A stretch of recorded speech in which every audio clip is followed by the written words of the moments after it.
じゃあ今日は、僕の、マグロゲーム、キハダマグロ、クロマグロどちらもですけど、タックルの組み方についてお話をします。でとにかくマグロってやつはですね、こんなちっちゃい餌からこんなでっかい餌を食ってたり、もう投げるルアーの特性もサイズもバラバラなことが本当に多くて、毎回入念な準備をしていっても違ったってことがざらにある釣りなので、そういったことが起こっても対応できるようなタックルの組み方を今日はお話しします。まずは、僕が基本的に組んでいるタックルセッティングについてお話しします。マグロのサイズが30キロからだいたい50キロ前後の時、それから50キロから80キロ前後で、もう一つは100キロ以上、大きく分けるとこの魚のサイズに合わせて基本タックルを組むので、だいたいこの3つぐらいの重さが狙えるなっていう時にそれぞれのタックルを組んでいきます。で具体的にもうちょっとお話しすると、だいたいこの30キロから50キロの場合は P ライン、メインラインが5号もしくは6号で組んでます。で50キロ以上がもうアベレージだなっていった時には6号からだいたい8号、100キロ以上だったらもう最低で10号、普通で12号、こういった大きく分けると3つぐらいにタックルを分けて僕は用意をしていきます。もうそれぞれの魚のサイズに合わせてメインラインを決めるのは何でかっていうと、最も重要視しているのは飛距離です。自分が魚に当てるルアーの重さが最も飛ぶタックルを選ぶようにしているので、まずは飛距離重視で、なおかつ魚の大きさに合わせて最低限ラインブレイクをしないっていう前提でこのタックルを作っていきます。でこの魚のサイズを大きく3つに分けてるんだけど、これが例えばキハダマグロだったりクロマグロだったり、魚の種類によって変えてるっていうことはありません。もうどちらの魚ももうマグロとして一つのくくりでこのタックルを組んでいきます。じゃあこのタックルを大きく3つに分けました。で必ず聞かれるのは、じゃあ初期のドラグは何キロぐらいにされてますかって、もうあちこちで聞かれます。これもうおおよそでいいんですけど、メインライン5号、6号、8号、10号、12号、それぞれのこの数字の 120%、 だいたい 1.2 倍ぐらいだから、 P の5号だったら6キロ、6号だったらだいたい7キロちょっとで、8号だったらもう10キロ弱、10号だったら12キロで、12号だったらだいたい14キロを、初期のドラグ設定の数値にしてます。そのドラグ値で、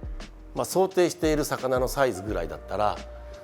糸を全部出されるってことは20年以上やってきて一度もないです。なので安心してそのドラグ値でゲームをスタートしてみてください。で次にこの5号、6号、8号、10号、12号っていうラインを組み合わせるリールについてですけど、基本はこのライン P ラインが300メートルきっちり入るっていうリールの番手をもう前提にしてます。なので5号だったら、大和島のともに1万番、6号だったら1万4000番、8号だったら1万8000番、10号だったら2万、12号は2万5000。とにかくメインラインが300メートル入るリールということでこうやって使い分けていきます。じゃあこれに今度、じゃあロッドはどんなロッドが適しているかというと、この30キロから50キロ、ここに関しては使うルアーが、ミニマム40グラム前後かなから上が80グラム前後が多くなるので、そういったルアーが適正ウェイトになっているロッドを選ばれるといいと思います。僕はゼナックの竿を使っているので、僕の竿で言ったら、シンパの83から、飛び象の 100G、 この2本でこの30キロから50キロ、P の5号6号はほぼここでカバーをしています。でじゃあもうちょっと大きい場合ですね、50キロから80キロになった時は今度は TC の 100G、 もう一つは飛び象の 150G、 この2本で組んでいきます。で100キロ以上っていう、いわゆるモンスターとなったらもう心にも余裕を持ちたいっていうところもあって TC の77モンスターバスターから TC の80のモンスターバスター、この2本で対応してます。大まかに3つのタックルとそのね、メインラインと使ってる竿っていうお話をしたんだけど、例えばこの30キロから50キロっていうこの枠の時に今度はじゃあワンタックルでいいかって言ったらそういうわけではないんですね。ベイトによっていくつかのタイプの異なるルアーをロッドにつけて準備する必要があります。例えば、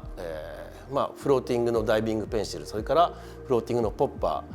ーで、あとはベイトによってその大きさがね22、3センチから小さければもう12、3センチのルアーまで幅広く対応しなきゃいけないので、そういったことを考えるとこのタックルが2タックルもしくは3タックルで同じようなタックルなんだけどつけてるルアーの特性が全然違うっていうことを意識して準備されると間違いないです。今度はじゃあこのそれぞれに組み合わせるリーダーとそのリーダーの結節の仕方、基本的には僕は FG ノット一択でどの強度のタックルでも同じノットを使ってます。で変わってくるのはその最後ルアーと金具を結ぶところの結節、そこがこの30キロから50キロ50キロ80キロまでのものとここから100キロ以上っていうところで使い分けているので、それについてまた別の回で説明しますね。ということで今日は大きく分けてね、3種類のタックルを組んでいくっていうお話をしましたけど、とは言ってもね本当にマグロゲームってもう現場でいろんなことがもう起こったり、この場合どうするんだっていうことがたくさん起こる釣りなので、この後にノットラインシステムのこと、魚のファイトの仕方、皆さんに知っておいてほしいなとか、これは役に立つっていうようなことをいろんなことをこれからお話ししようと思いますので楽しみにしててください。